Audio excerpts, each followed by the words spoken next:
Recording in progress. Got it.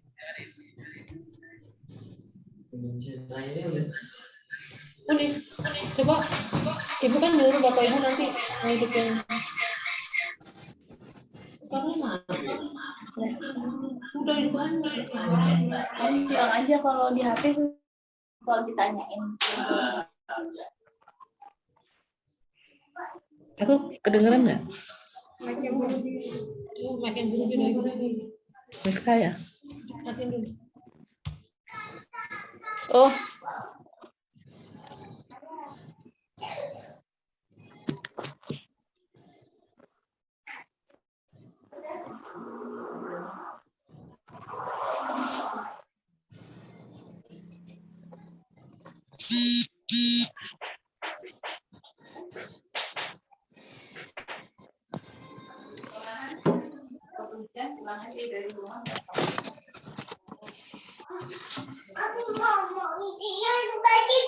Apa? Badiku.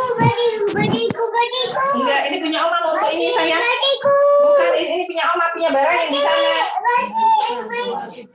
Itu punya barang di sana saya. Ini enggak cocok punya barang. Itu punya barang tuh. Ini punya Oma. Omanya lagi Gimana dia kan? Sekolah. Kan kita punya sahabat juga. Tampil di sini. Tuh, foto lagi tuh kameranya, foto lagi. Iya, begitu juga. Coloknya di sana aja, deket itu TV. Mau dicolok juga, Kak?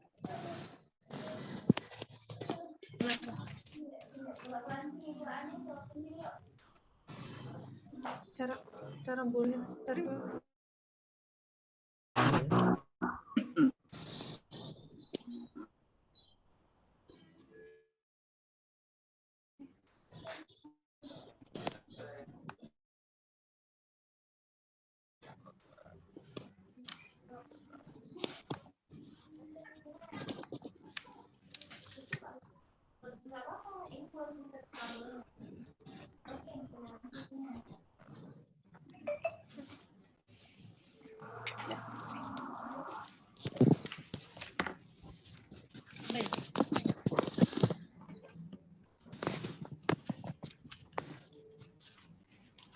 Baik Bapak Ibu, kita bisa mulai ya Bapak Ibu ya. Ya, oke. Sambil menunggu yang lain. Monggo untuk dapat acara ini. Tolong semua unmute dulu ya Bapak Ibu.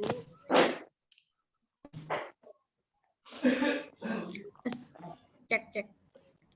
Assalamualaikum warahmatullahi wabarakatuh. Waalaikumsalam warahmatullahi wabarakatuh. Waalaikumsalam warahmatullahi wabarakatuh.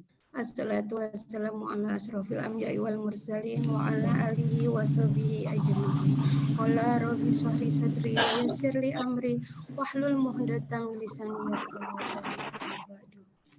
Kepada Bapak Suparwan SPD MPD selaku Ketua MKKS Kabupaten Lampung Timur yang saya hormati. Selamat siang Bapak.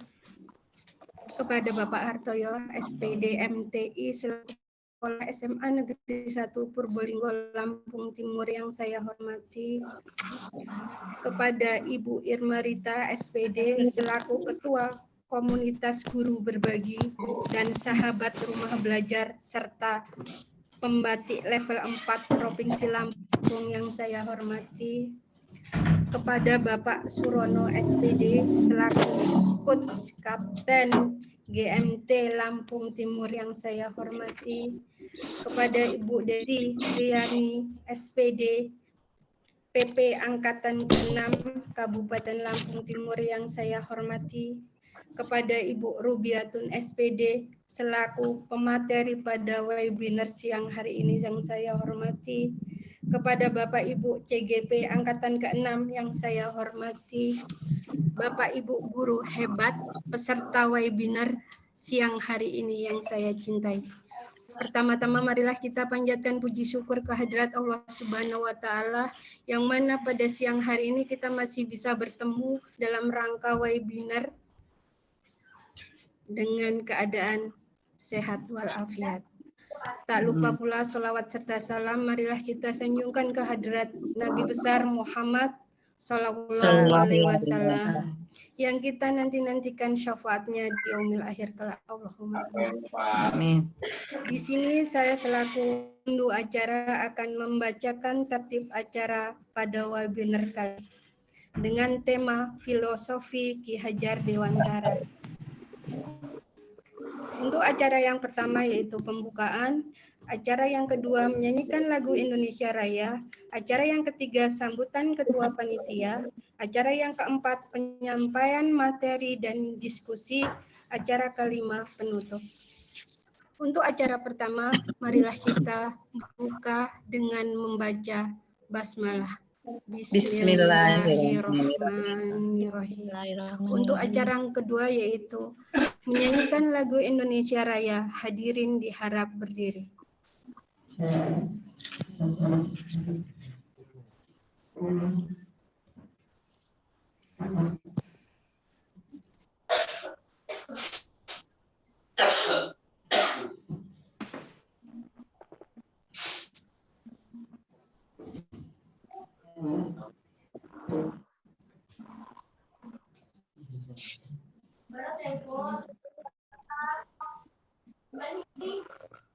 Di sanalah aku berdiri, jadi pandu.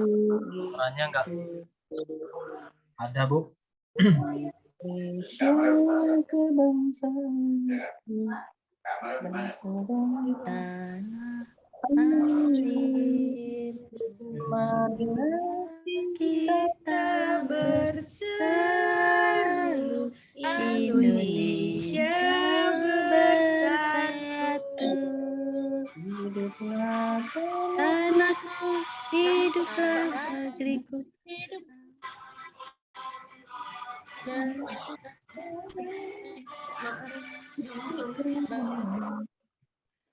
Indonesia Raya merdeka, Yang kucinta, Indonesia merdeka, hiduplah Indonesia Raya. Indonesia Merdeka, merdeka, tanahku, negeriku yang kucinta. Indonesia Raya, merdeka, merdeka, hiduplah Indonesia Raya.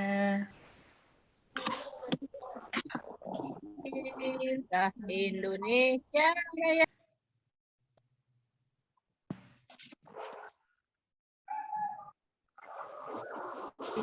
Hadirin diharap duduk kembali. Maaf sedikit ada gangguan teknis. Untuk acara kedua yaitu acara yang ketiga yaitu sambutan ketua panitia kepada Ibu Irma Rita SPD. Saya persilahkan. Baik, terima kasih Bu Sumiati yang telah membuka acara ini. Assalamualaikum warahmatullahi wabarakatuh. Waalaikumsalam warahmatullahi wabarakatuh. Selamat siang Bapak Ibu. Selamat siang. Saya ucapkan terima kasih untuk Ketua MKKS Lampung Timur, Bapak Suparwan SPD MPD yang telah berkenan hadir, Bapak Kepala SMA Negeri 1 Purbolinggo, Bapak Hartoyo SPD MTI, Bapak Ibu Guru Narasumber, Kapten Lampung Timur, PP Lampung Timur, serta Bapak Ibu Guru hebat, semua yang bisa hadir di ruang ini. Sebelum saya menyampaikan kata sambutan, saya ingin berpantun dulu ya Bapak Ibu. Siapkan silakan ya. Pagi hari makan kelapa. Rasanya enak, bikin tertawa. Kita di sini telah berjumpa untuk acara istimewa. Terima kasih. Cakep. Baik, Bapak Ibu. Berdasarkan data, saat ini masih sedikit sekali sekolah yang sudah mendaftar sebagai satuan pendidikan yang telah menerapkan IKM secara mandiri di Kabupaten Lampung Timur. Alhamdulillah, SMA Negeri 1 Purbolinggo sebagai salah satunya yang sudah menerapkan implementasi kurikulum Merdeka. Webinar ini bertujuan untuk salah satunya adalah meningkatkan pemahaman kepada kepala satuan pendidikan, guru, dalam mempersiapkan implementasi kurikulum Merdeka secara mandiri.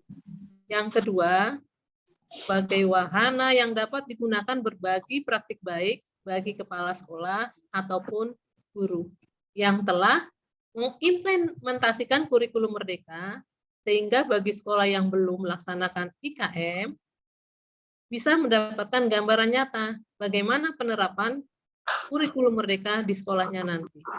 Yang ketiga, pelaksanaan webinar ini adalah sebagai langkah dalam mengajak, mendorong kepala satuan pendidikan dan guru-guru di satuan pendidikan untuk memanfaatkan platform Merdeka Mengajar sebagai media pembelajaran kurikulum Merdeka.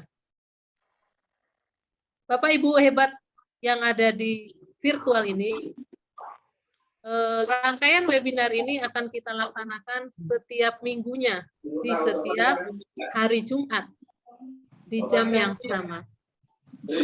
Setiap seri webinar akan membahas topik-topik yang berkaitan dengan persiapan IKM secara mandiri, antara lain filosofi kurikulum Merdeka yang insya Allah akan kita paparkan hari ini bersama narasumber Ibu Rubiatun, kemudian struktur kurikulum, kemudian apa itu PMM, kemudian apa itu kurikulum operasional satuan pendidikan, kemudian CP, kemudian asesmen, kemudian proyek penguatan profil pelajar Pancasila, kemudian juga kita akan bahas komunitas belajar yang kita gunakan ini yang mendukung implementasi kurikulum Merdeka, serta pelatihan-pelatihan TIK yang mendukung proses pembelajaran, tentunya bersama narasumber-narasumber hebat yang ada di SMA Negeri 1 Purbolinggo, yang kebetulan masih muda-muda Bapak Ibu ya.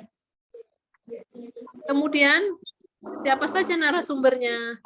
Ke depan, narasumber ini bisa saja praktisi pendidikan, kepala sekolah, guru yang sudah menerapkan kurikulum Merdeka.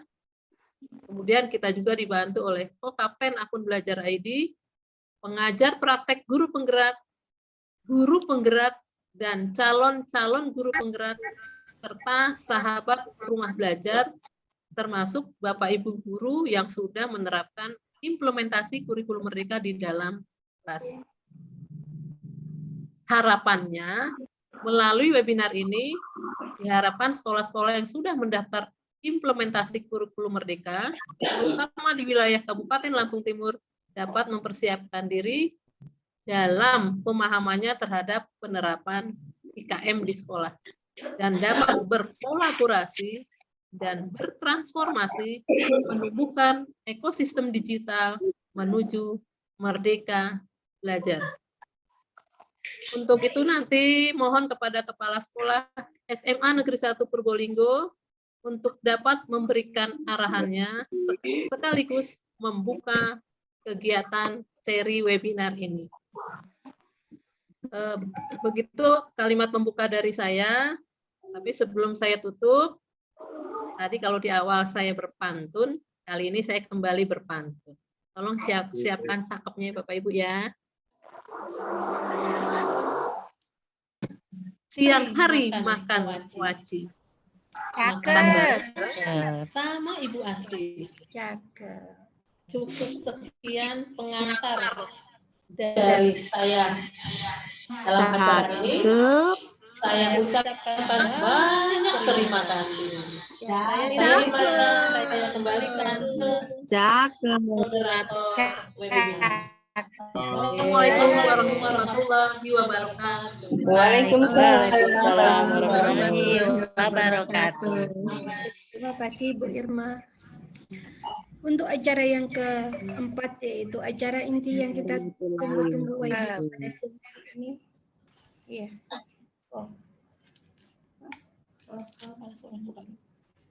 Buka. Oh maaf. Ada sedikit. Ada tambahan acara, yaitu acara keempat kepada Bapak Kepala Sekolah. Kami harap untuk membuka acara webinar pada siang. Iya, memang agak lambat sih. Ya, terima kasih. Dengaran ya Bapak Ibu ya? Dengaran. Siapa dengar, Pak? Terdengar ya. Ya, terima kasih Bu Jumiati. Terdengar, Pak. Assalamualaikum warahmatullahi wabarakatuh. Waalaikumsalam warahmatullahi wabarakatuh. Alhamdulillahirabbil alamin. Wa bihi nasta'inu ala umuri dunya waddin. Wassalatu wassalamu ala asrofil mursalin wa ala alihi wa sahbihi asma'in amma ba'du. Yang saya hormati Bapak Ketua MKKS SMA Lampung Timur, Bapak Suparwan SPD MPD. Yang saya hormati Bapak Ibu Dewan Guru yang telah hadir dalam acara webinar komunitas guru berbagi yang diselenggarakan oleh guru berbagi di SMA Negeri 1 Purbolinggo yang kita cintai ini. Jadi Bapak Ibu yang saya hormati semuanya, setiap hari Jumat yang nantinya akan selalu kita adakan webinar seperti ini yang tentunya akan membahas hal-hal mengenai kurikulum merdeka dan juga kegiatan-kegiatan yang berhubungan dengan kegiatan belajar mengajar bagi guru dan juga untuk kepentingan pendidikan di wilayah kita ini. Harapan saya ini dapat berjalan dengan baik dan juga hal-hal teknis juga dapat diperbaiki lagi. Seperti tadi membaca menyanyikan lagu Indonesia Raya itu cukup terganggu. Kemudian ada juga itu yang di WA, di bahasanya apa di sini chat ya, di chat itu bahwasanya katanya suaranya kurang jelas ya. Ini kedepannya supaya lebih dicoba lagi supaya lebih suaranya lebih bagus dan dapat terdengar oleh kita semua. Jangan sampai ini akan mempengaruhi hasil daripada yang kita harapkan. Jadi seumpamanya dari guru yang akan berbagi ini sudah melakukan hal terbaik, tapi di sebelah sana tidak terdengar atau di tempat-tempat lain tidak terdengar dengan baik. Tentunya hal tersebut akan sia-sia saja. Jadi terima kasih kepada Ibu Irma selaku Ketua Penyelenggara kegiatan ini yang telah mau bersusah payah, mau berbagi dengan kita semua. Ya, harapannya dapat berjalan dengan baik dan dapat terlaksana dengan baik. Itu saja, tak lupa saya ucapkan terima kasih kepada Bapak Ketua MKKS yang telah bersedia hadir di acara ini.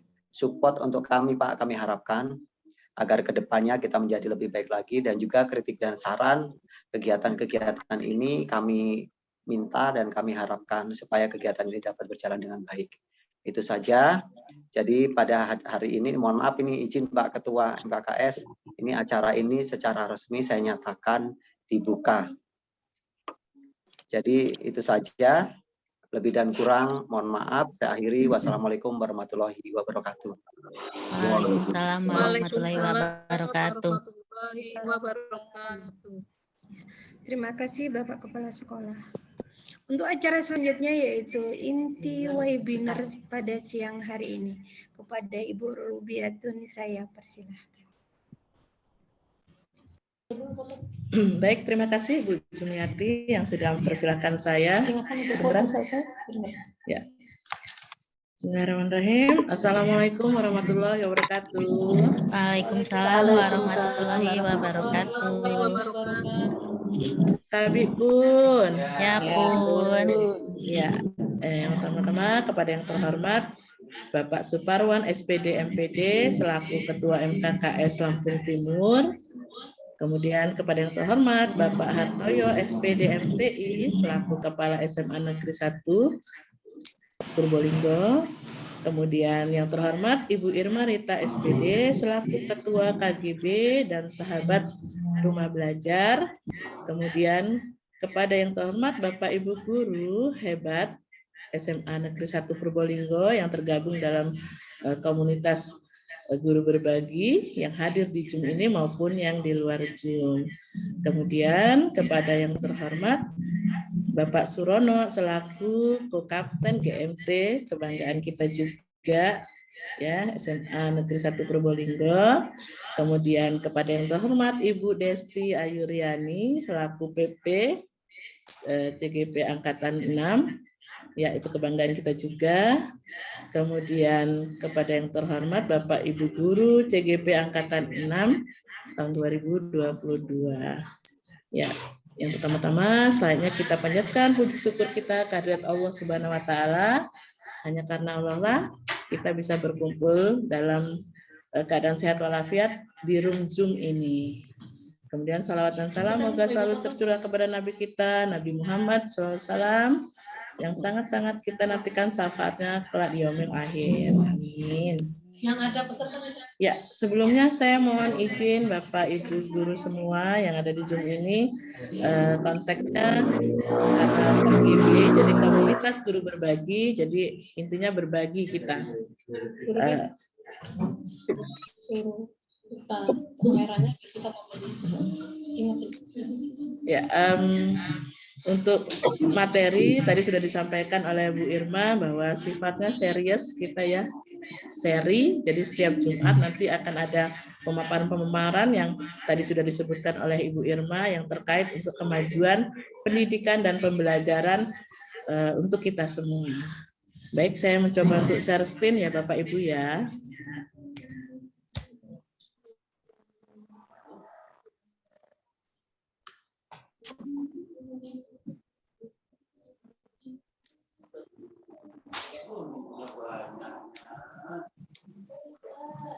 Loadingnya agak.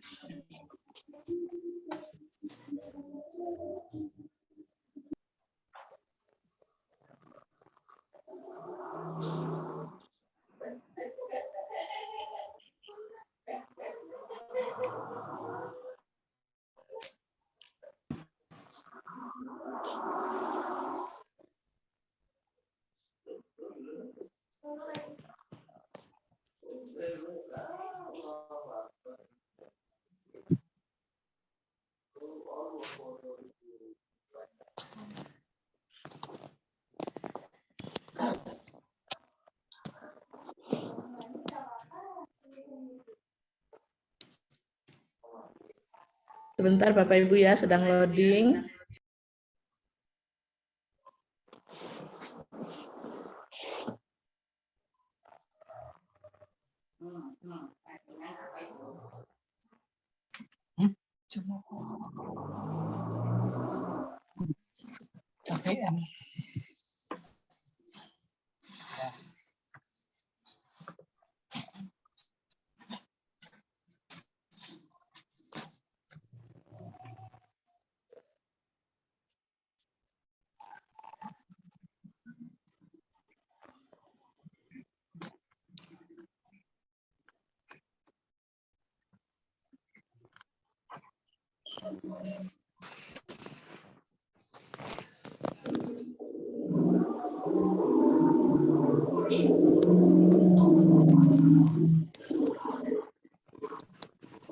Sabar Bapak Ibu ya, sedang dipersiapkan.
Ya, sekali lagi saya mohon izin Bapak Ibu guru semua yang ada di room Zoom ini. Hari ini kita akan mencoba untuk berdiskusi dan membahas tentang filosofi Ki Hajar Dewantara yang sudah kita pelajari beberapa waktu yang lalu.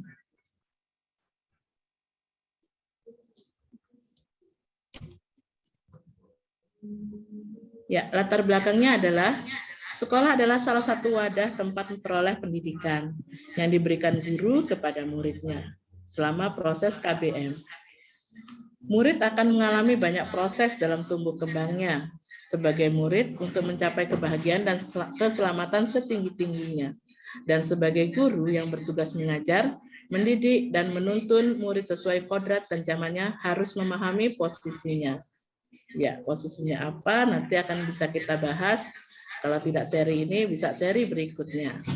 Ya, tujuannya adalah berdasarkan Undang-Undang Republik Indonesia Nomor 20 Tahun 2003 tentang Sistem Pendidikan Nasional Pasal 3 bahwa pendidikan diselenggarakan agar setiap individu dapat menjadi manusia yang beriman dan bertakwa kepada Tuhan Yang Maha Esa, berakhlak mulia, sehat, berilmu, cakap, kreatif, mandiri, dan menjadi warga negara yang demokratis dan bertanggung jawab.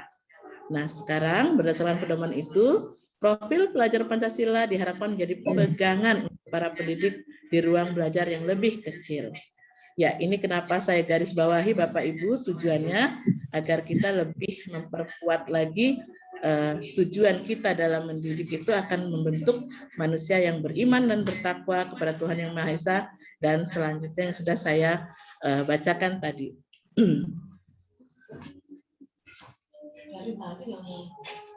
Ya, di sini dasar-dasar pendidikan, arti dan maksud dari pendidikan itu. Kata pendidikan dan pengajaran itu seringkali dipakai bersama-sama. Sebenarnya gabungan kedua kata itu dapat mengeruhkan pengertiannya yang asli. Ketahuilah bahwa sebenarnya yang dinamakan pengajaran atau underwich itu merupakan salah satu bagian dari pendidikan.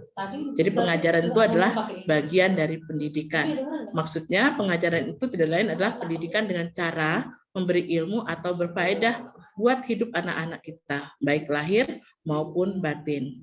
Kemudian menurut pengertian umum, berdasarkan apa yang sudah kita lihat atau saksikan dalam beragam jenis pendidikan itu, pendidikan diartikan sebagai tuntunan dalam hidup tumbuhnya anak-anak. Maksud pendidikan yaitu menuntun segala kodratnya yang ada pada anak-anak, agar mereka dapat mencapai keselamatan dan kebahagiaan yang setinggi-tingginya, baik sebagai manusia maupun sebagai anggota masyarakat. Ya, kemudian hanya tuntunan dalam hidup, maksudnya pertama kali yang harus kita ingat bahwa pendidikan itu hanya satu tuntunan di dalam hidup tumbuhnya anak-anak kita. Artinya bahwa hidup tumbuhnya anak itu terletak di luar kecakapan atau kehendak kita kaum pendidik. Anak-anak itu sebagai makhluk, manusia, dan benda hidup. Sehingga mereka hidup dan tumbuh menurut kodratnya sendiri seperti penjelasan sebelumnya. Bahwa kekuatan kodrat yang ada pada anak-anak itu tidak lain ialah segala kekuatan yang ada dalam hidup batin dan hidup lahir dari anak-anak itu karena kekuasaan kodrat. Kita, kaum pendidik, hanya dapat menuntun tumbuh atau hidupnya kekuatan itu agar dapat memperbaiki lakunya, bukan dasar hidup dan tumbuhnya.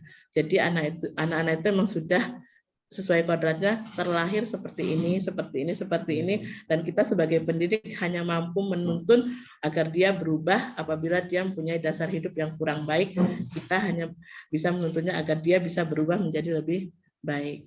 Jadi bahasanya adalah dimenuntunnya. Jadi uraian tersebut lebih jelas kita ambil contoh perbandingan dengan hidup tumbuh-tumbuhan. Misalnya seorang petani, dalam hakikatnya sama kewajibannya dengan seorang pendidik. Hanya contoh ya Bapak Ibu ya, yang menanam padi misalnya hanya dapat menuntun tumbuhnya padi. Nah, ia atau petani itu atau pendidik itu dapat memperbaiki kondisi tanah, hanya bisa memperbaiki kondisi tanah, gimana tanah itu bisa subur, bisa tumbuhnya padi dengan baik, kemudian hanya bisa memelihara tanaman padi, memberi pupuk, air, membasmi ulat atau jamur-jamur yang mengganggu hidup tanaman padi tersebut. Meskipun pertumbuhan tanaman dapat diperbaiki, tapi ia tidak dapat mengganti kodrat iradatnya padi. Misalnya ia tidak akan menjadi padi yang ditanam ditumbuh menjadi jagung. Jadi udah dasarnya dia memang padi, maka akan tumbuh menjadi padi, nggak mungkin dia berubah menjadi jagung. Jadi kita sebagai pendidik itu hanya bisa merawatnya, menuntunnya agar dia benar-benar menjadi padi yang benar-benar yang diharapkan, sehingga nanti panennya itu memang padi unggul, katakanlah seperti itu. Jadi sesuai bagaimana kita menuntunnya, merawatnya anak-anak kita itu Bapak Ibu ya. Kemudian lagi, demikian pendidikan itu walaupun hanya dapat menuntun, akan tetapi faedah bagi hidup tumbuhan sangatlah besar.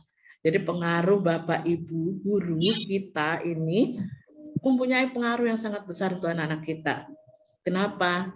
Ya pendidikan di sekolah itu tidak diperoleh di luar. Bahkan kasih sayang kita pun tidak bisa dibandingkan dengan yang di luar.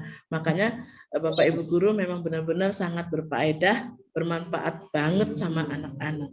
Coba deh kadang-kadang ada contoh anak di rumah, kadang-kadang dia lebih banyak melakukan sesuatu karena diperintah Bapak Ibu gurunya seperti ini. Walaupun sebenarnya Bapak Ibunya di rumah perintahnya sama, namun bahasanya yang berbeda. Namun kadang anak-anak lebih mengunggulkan ucapan atau nasihat Bapak Ibu gurunya di sekolah. Ya, lalu perlukah tuntunan pendidikan itu? Jelas, kalau dari penjelasan tadi, tuntunan itu penting. Yuk kita lihat, meskipun pendidikan itu hanya tuntunan saja dalam hidup tumbuhnya anak, tetapi perlu juga pendidikan itu berhubungan dengan kodrat keadaan dan keadaannya setiap anak. Andai kata anak tidak baik dasarnya, tentu anak tersebut perlu mendapatkan tuntunan agar semakin baik budi pekertinya. Nah, itulah fungsi kita sebagai Bapak Ibu guru, menuntun anak kita dengan memiliki dasar yang kurang baik. Bagaimana anak ini kita rawat, ya kita tuntun menjadi anak yang baik. Jadi dasar-dasar yang tidak baik itu akan katakanlah pudar lambat laun dan berubah menjadi sifat-sifat yang baik. Seperti di sini disebutkan bahwa andai kata anak tidak baik dasarnya, tentu anak tersebut perlu mendapatkan tuntunan agar semakin baik budi pekertinya. Nah, ini jelas anak yang dasar jiwanya tidak baik dan juga tidak mendapat tuntunan pendidikan tentu akan mudah menjadi orang jahat karena tidak ada tuntunan. Bisa kita bandingkanlah anak yang sekolah dengan tidak sekolah. Anak yang mendapat tuntunan dengan yang tidak mendapat tuntunan. Anak yang mendapat perhatian dengan yang tidak mendapat perhatian. Anak yang mendapat kasih sayang dengan yang tidak mendapatkan kasih sayang jelaslah berbeda. Jadi tuntunan itu sangatlah penting. Kita sebagai guru di sekolah dan orang tua di rumah harus saling bekerja sama untuk saling menuntun anak-anak kita itu agar menjadi pribadi yang lebih baik dan mempunyai budi pekerti halus. Ya, jadi kebanggaan kita itu di sini itu adalah diawali dengan memiliki budi pekertinya itu dulu sebelum kita membicarakan tentang akademiknya. Kemudian lagi tidak sedikit anak-anak yang baik dasarnya, tetapi karena pengaruh-pengaruh keadaan yang buruk kemudian menjadi orang yang jahat. Ternyata pengaruh itu juga bisa membuat orang itu berubah. Sebenarnya tidak hanya anak ya, mungkin kita saja yang dewasa kadang-kadang kalau kita salah bergaul, ya itu bisa mempengaruhi pribadi. Cuman kan beda cara berpikir anak-anak dengan kita yang sudah dewasa. Anak-anak cenderung lebih mudah untuk terpengaruhnya ke arah sesuatu yang tidak diinginkan. Ya, seperti di sini, pengaruh-pengaruh yang dimaksud itu adalah pengaruh yang muncul dari beragam jenis keadaan anak. Anak yang satu mungkin hidup dalam keluarga yang serba kekurangan, sehingga ditemui beragam jenis kesukaran yang menghambat kecerdasan budi anak. Bisa juga dalam keluarga itu tidak ditemui kemiskinan keduniawian, akan tetapi amat kekurangan budi luhur atau kesucian, sehingga anak-anak mudah terkena pengaruh-pengaruh yang jahat. Jadi benar-benar kita itu memberikan tuntunan kepada anak itu sangat diperlukan. Sebenarnya kalau memang kita mau menilik ke anak-anak itu, sebenarnya variatif banget. Kenapa variatif? Ya, sudah diajarkan bahwa di sana anak-anak banyak sekali yang butuh kasih sayang, ingin mencari kebahagiaan, dan seterusnya. Jadi memang kita posisi sebagai guru itu memang harus memahami anak, harus. Mungkin ada yang bilang, kan itu anakku. Bukan begitu Bapak Ibu. Kita di sini sudah diamanati, title kita adalah sebagai Bapak Ibu guru. Bahkan kadang-kadang sering menyebut, kami itu adalah orang tua kedua. Kalau sudah bahasanya orang tua, so bisa dibayangkan bagaimana sayangnya kepada anak-anak. Jadi bagaimana menuntun anak, nanti sesi berikutnya mungkin akan bisa dibahas lebih lanjut lagi. Next berikutnya adalah menurut ilmu pendidikan, hubungan antara dasar dan keadaan itu terdapat adanya konvergensi. Artinya keduanya saling mempengaruhi hingga garis dasar dan garis keadaan itu selalu tarik-menarik dan akhirnya menjadi satu. Mengenai perlu tidaknya tuntunan dalam kehidupan manusia, sama artinya dengan soal perlu tidaknya pemeliharaan pada tumbuh kembangnya tanaman. Misalnya, kalau sebutir jagung yang baik, dasarnya jatuh pada tanah yang baik, banyak air dan mendapatkan sinar matahari yang cukup, maka pemeliharaan dari Bapak Tani tentu akan menambah baiknya keadaan tanaman. Kalau tidak ada pemeliharaan sedangkan keadaan tanah yang tidak baik atau tempat jatuhnya biji jagung itu tidak mendapatkan sinar matahari atau kekurangan air, maka tentu bisa disimpulkan biji jagung tersebut tidak akan dapat tumbuh baik karena pengaruh keadaan. Sebaliknya, kalau sebutir jagung tidak baik dasarnya, akan tetapi ditanam dengan pemeliharaan yang sebaik-baiknya oleh Bapak Tani, maka biji itu akan dapat tumbuh lebih baik daripada biji yang lainnya. Jadi bisa disimpulkan bahwa pemeliharaan tuntunan itu penting kita lakukan kepada anak supaya tadi yang biji jagung tadi itu benar-benar tumbuh pada tempat yang baik, pemeliharaan baik, dan akhirnya Bapak Ibu guru bisa memanen ya jagung yang baik pula. Kalau bahasa kita ya apa yang ditanam sesuai lah. Tapi tadi sudah saya jelaskan harus ada pemeliharaan, ya perawatan, sehingga jagung yang kita tanam itu berharap akan seperti yang kita harapkan. Tentunya kita sebagai guru juga tidak hanya mengharapkan murid, bahkan sebaliknya pada dasarnya murid juga mengharapkan guru. Kita ini harus seperti apa. Itu sebenarnya anak juga punya pengharapan terhadap kita. Hanya saja kadang-kadang posisi sebagai anak agak malu atau sungkan untuk mengatakan bahwa Pak, Bu, saya itu pengen loh Bapak, Ibu itu seperti ini seperti yang mereka harapkan. Ya, sudah saatnya kita memang harus mendengar anak, apa yang anak inginkan untuk tumbuh kembangnya menjadi anak yang lebih baik. Selanjutnya, dasar jiwa anak dan kekuasaan pendidikan. Yang dimaksud di sini adalah istilah dasar jiwa, yaitu keadaan jiwa yang asli menurut kodratnya sendiri dan belum dipengaruhi oleh keadaan di luar diri. Dengan kata lain, keadaan jiwa yang dibawa oleh anak ketika lahir di dunia mengenai dasar jiwa yang dimiliki anak-anak itu terdapat 3 aliran yang berhubungan dengan soal daya pendidikan. Yang pertama, anak yang lahir di dunia itu diumpamakan seperti sehelai kertas yang belum ditulis.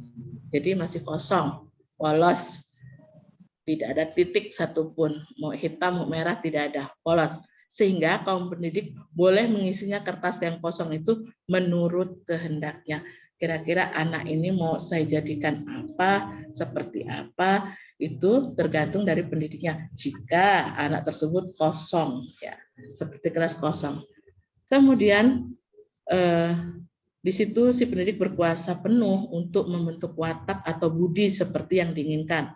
Teori ini dinamakan teori rasa, lapisan lilin yang masih dapat dicoret-coret oleh si pendidik. Namun aliran ini merupakan aliran lama yang sekarang hampir tidak diakui kebenarannya di kalangan kaum kecendekiawan. Itu kenapa tidak? Ya, seperti yang kita tahu, anak-anak itu sudah tidak seperti kertas kosong ya Bapak Ibu ya. Kalau dipikir sudah banyak coretan. Nah, ini tugas kita nih. Gimana coretan-coretan itu? Apakah itu coretan baik atau buruk? Nah, tugas kita kalau itu coretan baik, yuk kita pertebal, kita perjelas, kita kuatkan supaya anak kita itu tetap menjadi anak yang baik. Bagaimana dengan coretan yang kurang baik? Kita bagaimana untuk menyamarkannya pelan-pelan agar hilang sehingga anak tersebut tidak berlaku yang tidak baik. Kemudian kedua ialah aliran negatif yang berpendapat bahwa anak itu lahir sebagai sehelai kertas yang sudah diisi atau ditulis sepenuhnya. Sehingga pendidikan dari siapapun tidak mungkin dapat mengubah karakter. Pendidikan hanya dapat mengawasi dan mengamati supaya pengaruh-pengaruh yang jahat tidak mendekati diri anak. Jadi aliran negatif menganggap bahwa pendidikan hanya dapat menolak pengaruh-pengaruh dari luar, sedangkan budi pekerti yang tidak tampak ada dalam jiwanya, anak tak akan diwujudkan. Jadi itu banyak Bapak Ibu ya. Di sini sudah tercoret-coret banyak. Nah, tugas Bapak Ibu guru, tugas kita semualah ya untuk bagaimana coretan-coretan itu adalah coretan garisan-garisan yang baik-baik saja. Atau kalau nggak baik ya ayo kita bekerja sama supaya garisan-garisan buruk itu tidak tampak. Ketiga ialah aliran yang terkenal dengan nama konvergensi teori. Teori ini mengajarkan bahwa anak yang dilahirkan itu diumpamakan sehelai kertas yang sudah ditulis penuh, tetapi tulisan itu suram. Tulisan-tulisan itu suram. Kalau tadi kan jelas, ini suram. Lebih lanjut, menurut alirannya pendidikan itu berkewajiban dan berkuasa menebalkan segala tulisan yang suram dan yang berisi baik, agar kelak nampak sebagai budi pekerti yang baik. Segala tulisan yang mengandung arti jahat hendaknya dibiarkan agar jangan sampai menjadi tebal. Nah, kalau di sini kan dibiarkan supaya jangan jadi tebal. Nah, bagaimana kalau kita mencoba untuk sedikit demi sedikit mensuramkan dan bisa menghilangkan supaya anak kita tetap berbudi pekerti yang baik. Selanjutnya adalah tabiat yang dapat dan yang tidak dapat berubah. Menurut konvergensi teori, watak manusia itu dibagi menjadi dua bagian. Pertama dinamakan bagian yang intelligible, yaitu bagian yang berhubungan dengan kecerdasan, angan-angan, atau pikiran alias intelek, serta dapat merubah pengaruh pendidikan atau keadaan. Kedua dinamakan bagian yang biologis, yaitu bagian yang berhubungan dengan dasar hidup manusia. Bios artinya hidup, dan yang dikatakan tidak dapat berubah lagi selama hidup. Yang disebut intelligible, yang dapat berubah karena pengaruh misalnya kelemahan pikiran, kebodohan, kurang baiknya pandangan, kurang cepatnya berpikir, dan sebagainya. Jadi lebih ke intelek ya. Jadi kebodohan itu bisa berubah ketika anak kita tuntun untuk belajar, ya, bagaimana sistem pembelajaran yang baik itu bisa kita beritahu ke anak dan lain sebagainya, sehingga hal-hal seperti kelemahan dalam berpikir, kebodohan itu bisa berkurang dan bahkan bisa dihilangkan menjadi suatu kepandaian. Dengan kata lain, keadaan pikiran serta kecakapan untuk menimbang-nimbang kuat lemahnya. Kemauan bagian yang disebut biologis yang tidak dapat berubah ialah bagian-bagian jiwa mengenai perasaan yang berjenis-jenis dalam jiwa manusia, misalnya rasa takut, rasa malu, rasa kecewa, rasa iri, rasa egois, rasa sosial tinggi, rasa agama, rasa berani, dan sebagainya. Itu yang biasanya tidak dapat berubah, yang memang sudah bawaan dari si anak atau manusia. Itu tetap ada di dalam jiwa manusia, mulai anak kecil, masih kecil, hingga menjadi orang dewasa. Kalaupun hilang tidak, tapi mungkin bisa berkurang, tapi tidak bisa hilang karena sudah kebawaan jiwanya. Next, belum menjadi orang yang berwatak pemberani, hanya saja rasa takut itu tidak tampak karena sudah mendapatkan kecerdasan pikiran. Jadi segala sesuatu, kembali lagi tuntunan, itu bisa merubah karakter anak. Akibatnya anak tersebut mulai pandai menimbang dan mikir sesuatu hingga mendapat memperkuat kemauannya untuk tidak takut lagi. Hal inilah yang dapat menutup rasa takut yang aslinya dimiliki anak tersebut karena ketakutan itu hanya tertutup saja oleh pikirannya. Maka anak tersebut terkadang diserang rasa takut dengan tiba-tiba. Keadaan ini terjadi jika pikirannya sedang tak bergerak. Kalau pikirannya tak bergerak, seberat aja, makanya seketika akan takut lagi menurut dasar biologisnya sendiri. Jadi ketakutan itu kadang-kadang hanya dalam pikirannya saja. Nah, tugas kita itu untuk mengurangi rasa takut itu, bahkan menghilangkan rasa takut anak. Jadi jangan sampai anak itu, saya takut sama bapak itu, ketemu bapak itu, pelajaran bapak itu, ibu itu, dan sebagainya. Jadi memang kita harus menghilangkan rasa takut pada anak sehingga yang kita harapkan terhadap anak itu bisa terwujud. Demikianlah orang yang bertabiat pemalu, belas kasihan, bengis, murka, pemarah, dan sebagainya. Selama ia sempat memikirkan segala keadaannya, maka ia dapat menahan nafsunya yang asli. Namun jika pikirannya tidak sempat bergerak dalam keadaan yang tiba-tiba datang, tentulah tabiat-tabiat yang asli itu akan muncul dengan sendirinya. Jadi menahan nafsu itu penting. Bapak Ibu guru yang terhormat, kita sebagai guru kadang-kadang no kontrol ketika marah kepada siswa. Padahal kalau marah itu bisa menimbulkan takut pada diri siswa.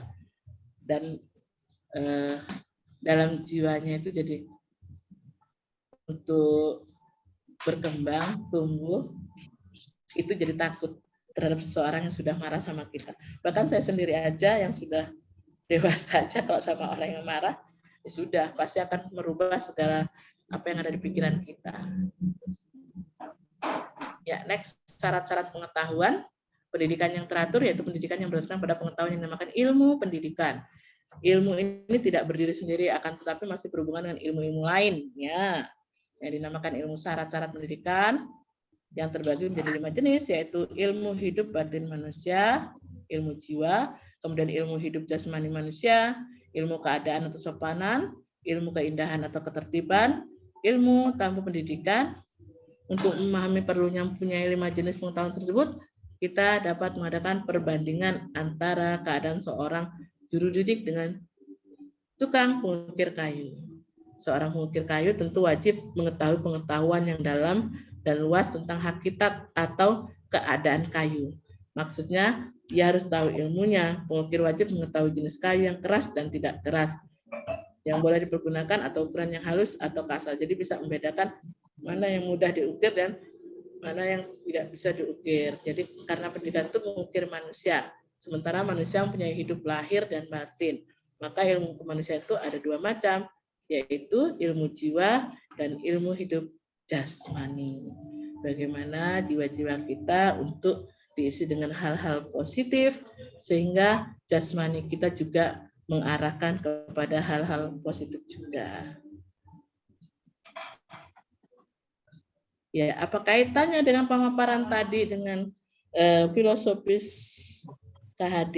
Nah, di sini ada singgung sedikit bahwa Suwardi Suryaningrat atau yang lebih dikenal dengan Ki Hajar Dewantara merupakan salah satu tokoh penting Indonesia yang berjasa untuk memajukan pendidikan di tanah air. Beliau merupakan tokoh pelopor serta pendiri Taman Siswa dan menjadi Menteri Pendidikan dan Kebudayaan pertama Indonesia. Ada banyak jasa yang telah beliau berikan untuk negeri ini, maka tak heran jika Ki Hajar Dewantara menjadi pahlawan nasional yang patut dihormati. Ki Hajar Dewantara juga dikenal sebagai Bapak Pendidikan Nasional Indonesia. Maka untuk menghormatinya, biasa pemerintah menetapkan Hardiknas setiap tanggal 2 Mei untuk mengingatkan jasa-jasa beliau. Ki Hajar Dewantara memiliki gagasan penting dalam dunia pendidikan yang diwujudkan dalam Taman Siswa pada tahun 1947. Dalam kongresnya, beliau mempertegas gagasannya dengan mengumpulkan 5 asas yang dikenal dengan Pancadharma, yaitu asas kemerdekaan, asas kodrat alam, asas kebudayaan, dan asas kebangsaan dan asas kemanusiaan. Lalu, konsep pendidikan yang digagas oleh Ki Hajar Dewantara umumnya mengutamakan cinta serta kasih sayang, di mana pendidik sama seperti orang tua. Nah, tadi sudah saya singgung di awal. Pendidik sama dengan seperti orang tua kepada anaknya sendiri.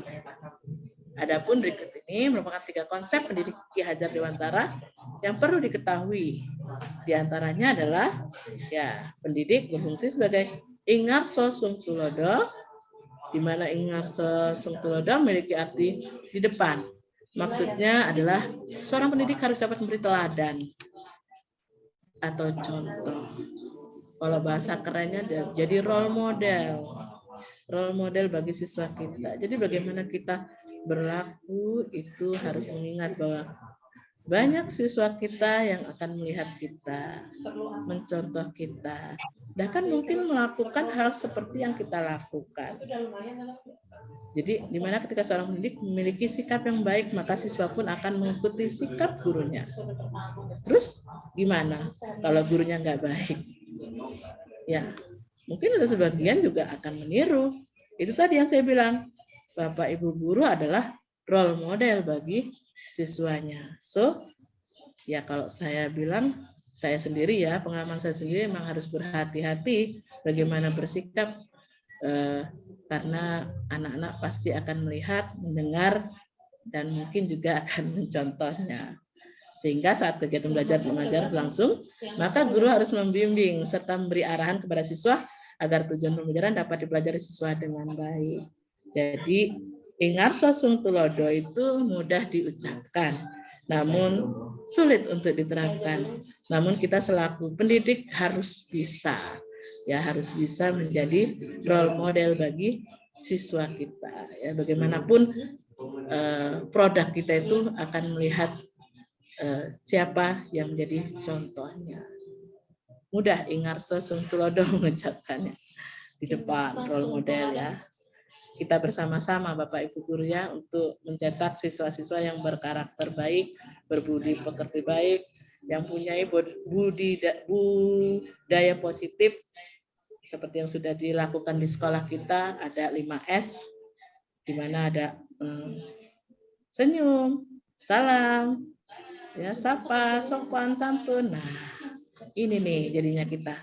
Udah jadi ingarso sung tulodo belum kita? Nah, kita sudah memulainya belum dengan senyum kepada siswa? Kadang-kadang ya kalau sudah sampai sekolah itu ya kita lepas dulu apa yang di rumah. Mungkin yang di rumah bikin kita agak gimana, namanya orang hidup. Namun saat sekolah ya kita harus berubah ya, berubah jadi bagaimana role model terhadap siswa. Jadi ingarso sung tulodo 5S. Itu baru hal kecil 5S. Kita sudah senyum belum sama siswa? Sudah salam belum sama siswa? Sapa, sopan, santun ya. Ya kadang-kadang ya walaupun kita nggak manis-manis amat ya kita senyum sama siswa nggak apa-apa. Tawang kita memang sudah ada budaya positif di sekolah yaitu 5S. Selain 5S juga kita ada sholat berjamaah. Itu adalah budaya positif yang sudah kita lakukan. Kalau orang-orang sekarang bicara tentang budaya positif, alhamdulillah untuk SMA Negeri 1 Purbolinggo ini sudah melakukan banyak hal tentang budaya positif dan itu sudah beberapa tahun yang lalu ya Bapak Ibu ya. Bapak Ibu sudah tahu banget, apalagi senior-senior saya sudah paham ya. Jadi sholat berjamaah, siswa dan guru, kemudian lagi gotong royong, bersih-bersih, lingkungan sekolah. Nah, sebenarnya banyak banget budaya-budaya positif yang sudah dilakukan di SMA Negeri 1 Purbolinggo. Hanya kita tinggal menuntun anak, meningkatkan lagi kreativitasnya, implementasinya dalam budaya positif. Jadi guru tetap menjadi role model bagi siswa. Ya, yang kedua adalah ing madya mangun karso. Ing madyo mangun karso artinya di tengah-tengah atau di antara seseorang dapat menciptakan ide atau gagasan. Maksudnya guru punya peran penting untuk menciptakan ide dalam proses pembelajaran. Guru dapat memfasilitasi beragam metode serta strategi agar tujuan pembelajaran berhasil dicapai. Selain itu, kemampuan atau potensi yang dimiliki oleh siswa dapat berkembang dengan baik. Ya, yang perlu digarisbawahi adalah guru mempunyai peran penting untuk menciptakan ide dalam proses pembelajaran. Ide itu banyak. Kita mulai dari yang sederhana aja deh. Ya, kalau sekarang itu kalau di pembelajaran guru penggerak itu awalnya biar kondusif kelasnya kita buat keyakinan kelas atau bisa dikatakan kesepakatan kelas. Ya, misal dalam proses pembelajaran anak nggak boleh ngobrol saat diterangkan. Anak tidak boleh bicara saat temannya sedang mengemukakan pendapatnya dan sebagainya. Itu dulu deh yang pertama. Baru nanti kita akan mencoba untuk sebagai guru nih menciptakan ide dalam proses pembelajaran. Nah, kalau semuanya udah kondusif, kelasnya udah kondusif, nah kita bisa melakukan pembelajaran dengan baik. Nah, idenya apa? Kita bisa bereksplor diri. Kalau model pembelajaran kan saya rasa Bapak Ibu sudah jagonya, sudah paham. Tinggal bagaimana kita memanfaatkannya dan menstrateginya. Nah, sebenarnya kalau model pembelajaran itu banyak sih. Tapi sebenarnya juga ada beberapa strategi pembelajaran yang mempermudah. Kalau yang sekarang terkenal itu pembelajaran berdiferensiasi. Nah, itu ternyata pengalaman saya itu kalau kita tengok YouTube itu ternyata sangat mempermudah kita sebagai guru. Kita nggak capek menjelaskan siswa dan pada akhirnya kita bisa mengelompokkan siswa dari yang paham, kurang paham, dan tidak paham. Dari situ juga kita memberikan perlakuan yang berbeda terhadap siswa. Kalau bahasa kita kan yang pinter, kurang pinter, dan tidak pinter. Nah, tapi lebih enaknya di yang paham, kurang paham, dan tidak paham. Mungkin lebih enak di siswa. Sehingga anak kan lebih enak kalau bahasa yang kita gunakan itu lebih halus. Walaupun ya sebenarnya kalau kita sih sama aja, tapi harus bisa memilih kata terhadap siswa. Misalnya dalam pembelajaran nih, Bapak Ibu Guru, saya yakin kalau di kelas itu tidak semuanya paham. Dan tidak semuanya juga tidak paham. Nah, itu bisa kita ajak dulu ngobrol-ngobrol. Kalau bahasa kita diagnosis ya. Gimana tentang materi X? Udah pernah dengar atau belum? Kalau yang sudah, bagaimana seterusnya? Jadi memang Bapak Ibu Guru bisa memvariatifkan pertanyaan terhadap siswa. Ya, itu kalau berdiferensiasi. Tapi kalau sekarang belum, ya nanti next session mungkin akan dibahas. Ini hanya perkenalan saja. Kalau sekarang masih menggunakan proses pembelajaran biasa, ya nggak apa-apa. Namun anjurannya, idenya, atau sarannya, kurang-kurangi berceramah. Kurang-kurangi kita yang banyak menjelaskan. Ya. Lebih banyak kita menarik kesimpulan ketika anak sudah menjelaskan. Ketika anak sudah mengungkapkan ide dan gagasannya. Tentang materi X misalnya. Misalnya kalau bahasa Inggris itu misalnya tentang ungkapan memperkenalkan diri. Kita tawarkan siapa yang sudah pernah mendengarkan materi ini. Saya rasa dalam satu kelas pasti ada. Pernah melewatinya. Namun dalam mengingat dan menjelaskannya mungkin berbeda satu dan yang lainnya. Yaitu tadi anak kita variatif. Ya, tidak sama. Disitulah tugas kita memberikan pelayanan. Kenapa Bapak Ibu? Ya kita Bapak Ibu Guru itu sebagai pelayan, tanda kutip. Pelayan pendidikan, pelayan pembelajaran, bukan pelayan yang tanda kutip ya Bapak Ibu ya. Bagaimana melayani siswa? Nah, gimana melayani siswa yang kurang paham? Bagaimana melayani siswa yang tidak paham? Kalau yang sudah paham, nggak usah susah-susah, nggak usah pakai lama. Kasih aja dia langsung tugas yang lebih ke action. tugas kita itu sebenarnya tuh yang lebih banyak dan perlu strategi kepada anak yang kurang paham, lebih-lebih yang tidak paham. Itulah tugas kita di situ. Jadi kita bukannya nggak perlu ya, kita menuntun anak yang sudah paham itu lebih simpel dalam waktu yang tidak lama. Namun kita memerlukan waktu yang lama, kadang-kadang kita harus bermain strategi untuk menuntun anak kita yang tidak paham itu dan kurang paham. Disitulah sejatinya pekerjaan kita sebagai pelayan bagi siswa kita. Itu salah satu contoh. Jadi proses pembelajaran tuh Bapak Ibu bisa pakai model apa aja, strategi apa saja. Yang penting disesuaikan kebutuhan siswa, latar belakang siswa. Sehingga pembelajaran kita itu bisa tersampaikan dengan tepat. Ya, kalau yang sudah paham mah yakin, baru ngomong judul udah tahu. Tapi itu proses Bapak Ibu, nggak usah dibuat berat-berat, namanya proses.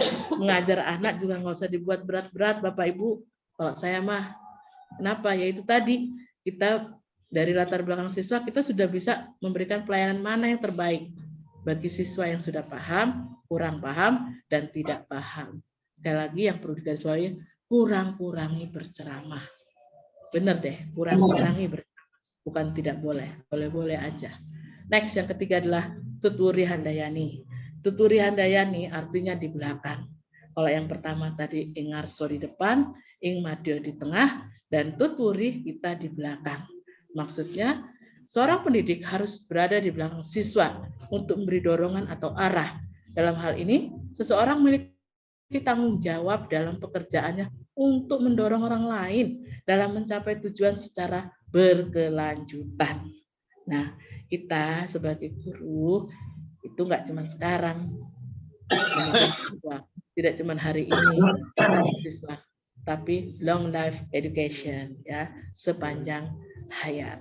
Jadi di belakang siswa bukan berarti kita itu harus mengikuti kemauan siswa, tapi harus bisa mendorong, memotivasi, mensupport, memberikan apa yang diperlukan siswa.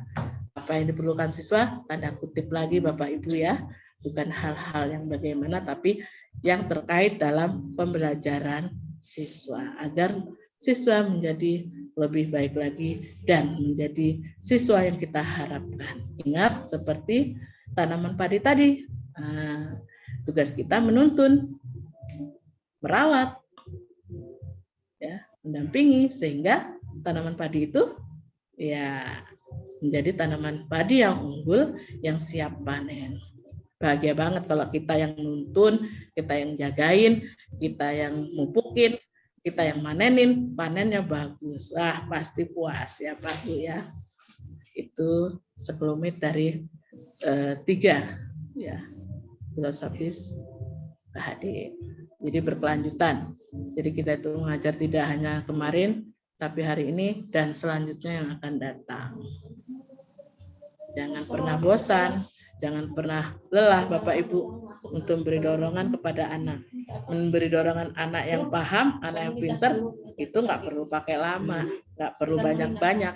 Tapi yang perlu kita lakukan perbanyak adalah sekali lagi untuk anak-anak kita yang kurang paham dan tidak paham, yang mempunyai kekurangan. Next, berikutnya adalah setelah mengetahui konsep pendidikan Ki Hajar yang 3 tadi, fungsi kita di depan, di tengah dan di belakang, mudah-mudahan bisa menjadi gambaran untuk kita semua memposisikan diri bagaimana harus di depan, jadi role model bagi siswa, di tengah-tengah bagaimana kita memacu selama proses pembelajaran kepada siswa, dan di akhir bagaimana motivasi mendorong siswa kita menjadi siswa yang lebih baik, berkarakter dan berbudi pekerti halus. Nah, di sini setelah mengetahui itu semua, membantu pengembangan atau mengembangkan kualitas pendidikan Indonesia. Ada juga yang harus mengetahui proses pembelajaran terinspirasi beliau. Di antaranya ada 6 inspirasi. Yang pertama adalah menerapkan teori trikon. Sebenarnya kalau dijelasin banyak ya Bapak Ibu ya, tapi ya intinya kita di lingkup webinar KGB konteksnya komunitas guru berbagi. Nah, Kemudian di sini pendidikan merupakan suatu proses pembudayaan sebagai usaha dalam memberikan nilai-nilai kemanusiaan. Upaya pendidikan yang dilakukan dengan sikap dikenal dengan teori trikon, yaitu kontinu, konsentris, dan konvergen. Di mana kontinu artinya pendidikan di Indonesia mesti dilakukan secara terus-menerus. Nah, tadi sudah saya singgung kontinuitas. Jadi kontinuitas itu bukan berarti setelah pensiun kita nggak bisa ngajar, bukan. Setelah pensiun pun kita masih bisa memberi pendidikan, pembelajaran kepada orang lain. Ya, jadi belajar itu tanda kutip. Gimana kalau di sekolah memang konteksnya umur 60 sudah pensiun, tapi tidak berhenti untuk belajar dan mengajar. Konsentris artinya untuk mengembangkan pendidikan di Indonesia harus sesuai dengan kebudayaan serta nilai luhur bangsa yang ditanam dalam generasi muda. Ya, kebudayaan kita apa? Ya, di Indonesia kita harus sesuai dengan kebudayaan yang berlaku dan nilai luhur bangsa. Kemudian konvergen artinya mengembangkan mutu pendidikan Indonesia agar setara dengan kualitas pendidikan yang maju di dunia barat. Ini konteks pendidikan ya Pak Bu ya, maju. Jadi kita lemahkan dulu deh ya, berpikirnya bukan dunia baratnya, bukan yang langsung wow gitu ya. Bukan seperti itu, tapi dalam mutu pendidikan di Indonesia. Seperti yang kita tahu, mutu pendidikan Indonesia itu masih dibilang apa ya, kurang gimana gitu ya. Kalau berita yang saya sering lihat di media sosial, namun itu tidak mengecilkan saya untuk sebagai guru itu harus tetap bersemangat. Nah, bahwa mutu pendidikan Indonesia adalah mutu atau kualitas yang bagus. Bahkan anak-anak kita khususnya di SMA Negeri 1 Purbolinggo ini banyak siswa-siswi yang berprestasi, mempunyai bakat-bakat yang bagus, yang dituangkan dalam keahlian, kreativitas, dan memiliki pengakuan di luar sana baik secara kabupaten maupun provinsi. Jadi kita tetap bersemangat bahwa kita tetap berpendapat bahwa mutu pendidikan di Indonesia itu baik dan berkualitas, tidak kalah dengan dunia barat. Teori ini sudah dilakukan sejak menuntut ilmu di Belanda. Beliau berhasil menyaring ilmu. Nah ini menurut Ki Hajar Dewantara tadi.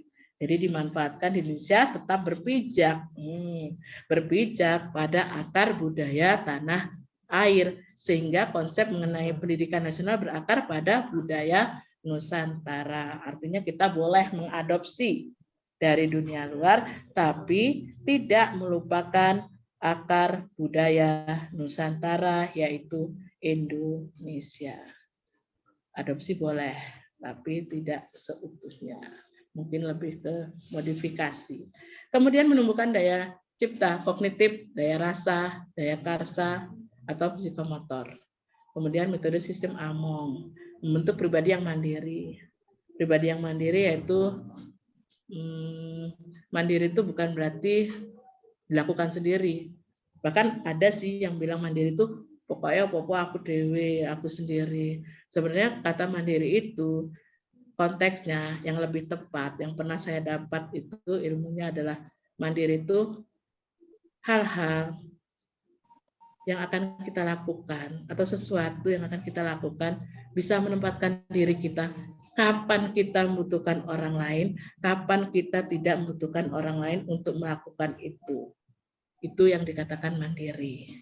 Jadi bisa digambarkan bagaimana mandiri itu nanti kepada siswa. Bukan berarti apa-apa sendiri, tapi bisa menyesuaikan kapan kita butuh orang lain dan tidak dalam menyelesaikan sesuatu.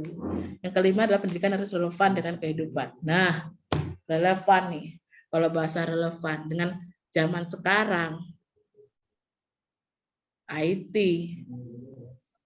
Mohon maaf sebelumnya Bapak Ibu guru semua ya. IT itu penting ternyata. Untuk siswa kita juga penting. Ya.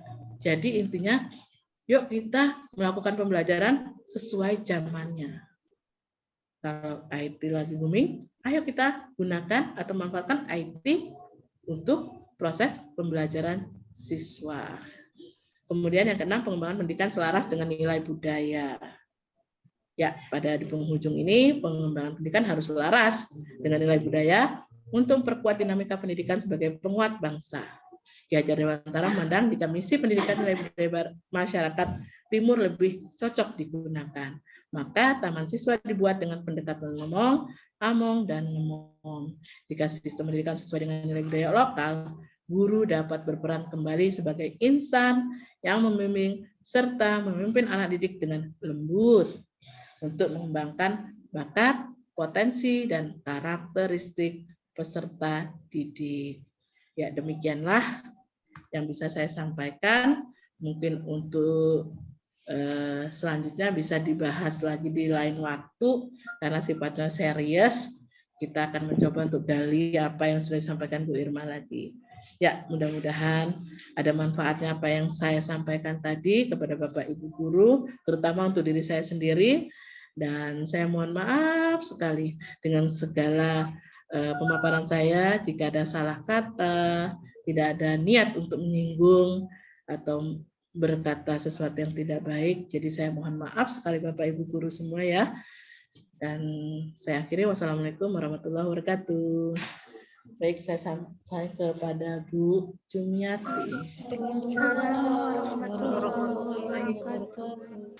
Terima kasih Bu Ruby. Demikian materi yang telah disampaikan Bu Ruby cukup panjang lebar. Namun apabila ada yang perlu didiskusikan, kita buka cermin berikutnya. Bu Ruby, kepada Bapak Ibu yang mau mendiskusikan materi Bu Ruby, silahkan resign dulu. Angkat tangan. Bu Ruby, tutup, nggak kelihatan. Bu Ruby. Tetap ya? Iya. Tetap ya? Iya. Hasilnya ya?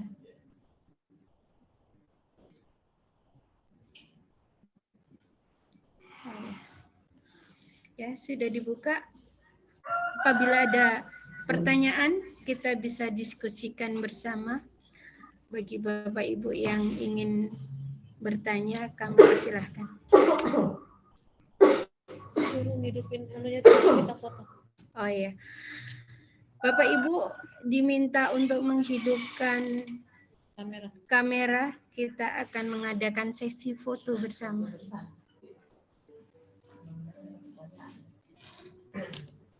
Foto ya.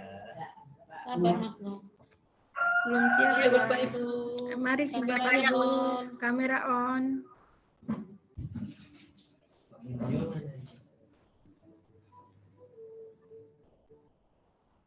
Bu Yuli, Bu Niswa, Bu Desti, Pak Sutrisno. Siti Afsa, Pak Isra, Pak Herman. Mungkin sholat ya.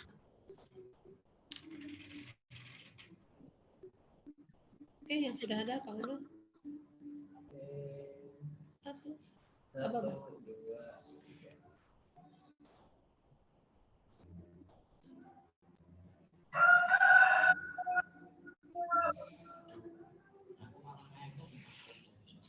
Enggak ya. Ya.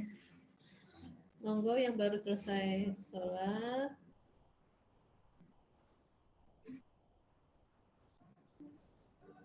Rohma, Pak Pambang. Yuk kita foto bersama terlebih dahulu.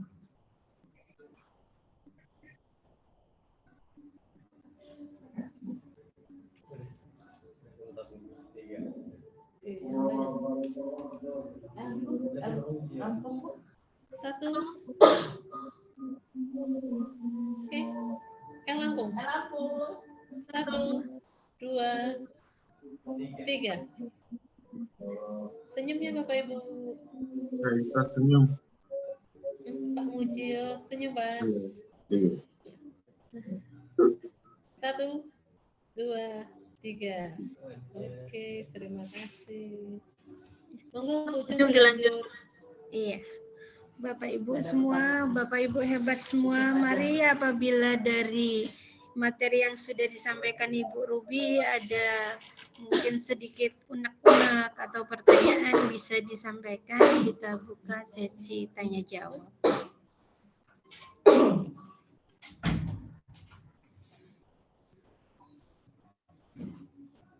Unmute ya tuh. Bagaimana Bapak Ibu? Sudah cukup jelas atau ada pertanyaan? Alhamdulillah cukup jelas. Cukup bagus. Alhamdulillahirrahmanirrahim. Mudah-mudahan kita selalu jadi guru yang selalu dinantikan kehadirannya di dalam kelas ya Bapak Ibu ya. Bisa merubah apa yang tadi guru sampaikan, sebuah kertas yang ada garis putus-putusnya, kalau sifatnya baik kita pertebal. Tapi kalau sifatnya negatif, kita berusaha menghapus garis itu. Selalu jadi guru yang dinantikan oleh muridnya ya Bapak Ibu ya. Bapak Ibu ada lagi yang ingin memberikan saran, monggo ditunggu. Bu Mita. Oke, monggo Bu Mita. Ya.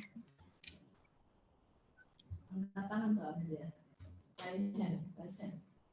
Bu Mita monggo. Di sini nggak ada tandanya, makanya Nggak dengar suaranya, Bu. Oh, suaranya nggak dengar ya? Itu Bu Mita. Bu Mita. Minta di-unmute. Mute-nya dimatikan.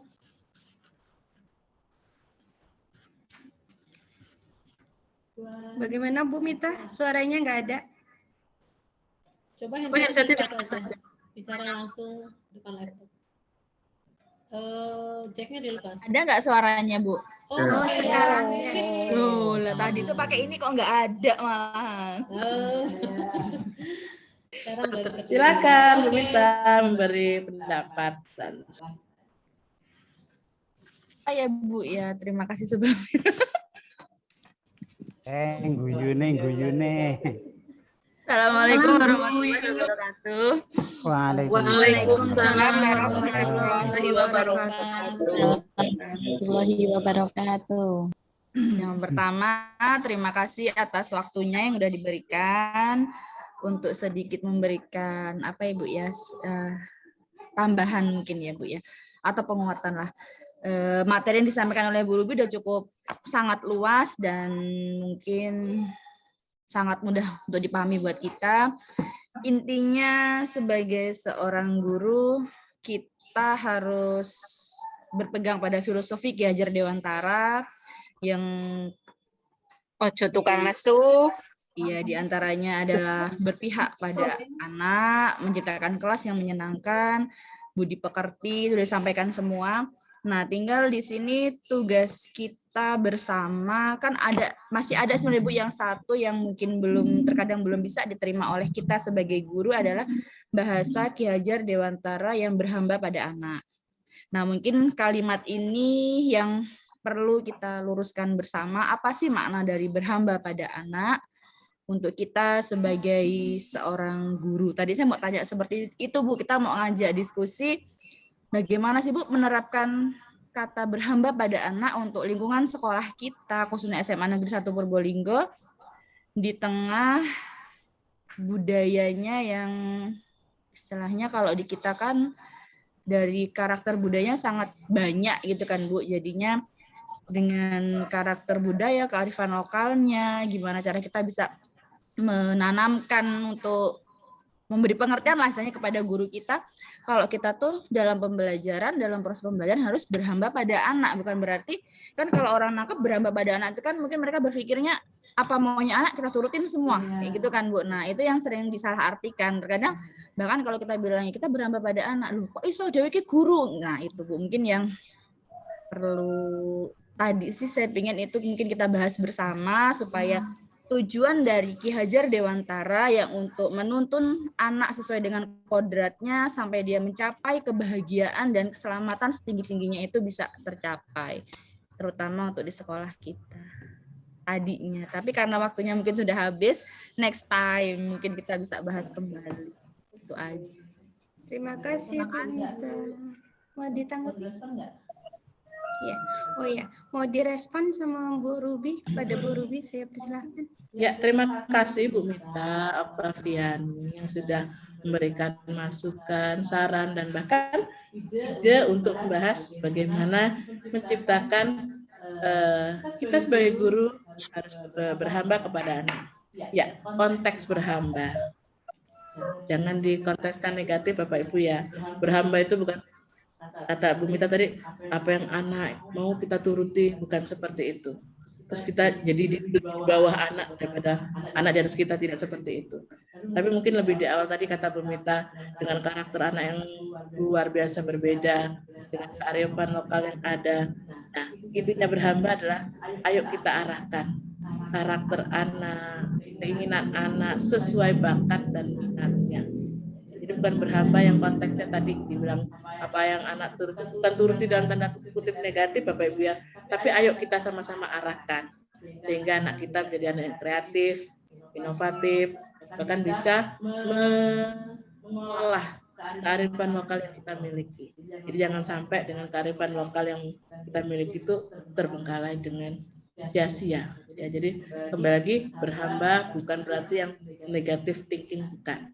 Ya, ayo kita sama-sama bagaimana ada untuk siswa, melayani siswa tadi seperti yang mereka butuhkan.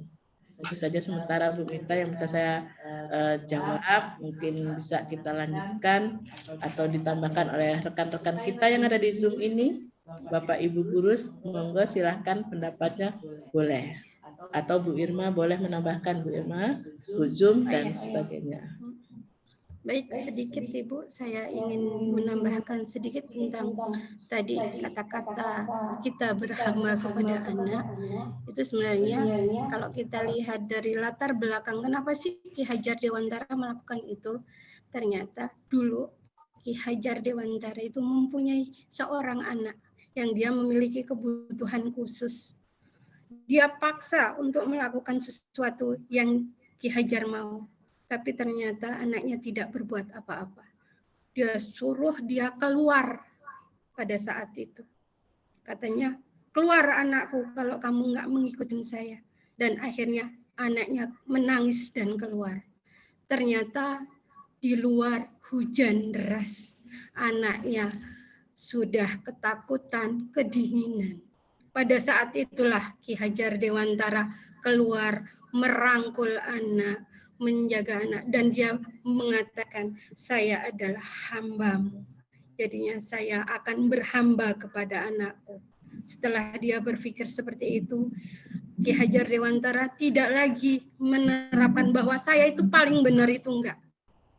Dia menuruti, berarti anak saya kebutuhannya apa, anak saya itu yang dia inginkan apa, kita tanyakan, kita bicara baik-baik. Itulah kata-kata Ki Hajar Dewantara. Mengapa Ki Hajar Dewantara mengatakan sebagai menghamba kepada anak. Itu yang melatar belakangi dari Ki Hajar Dewantara. Nanti mungkin ada lain waktu yang kita bisa sampaikan bersama kenapa sih filosofi-filosofi itu ada. Makanya kita akan bertemu lagi dalam webinar yang lain. Hanya itu yang bisa saya tambahkan. Masih ada lagi mungkin?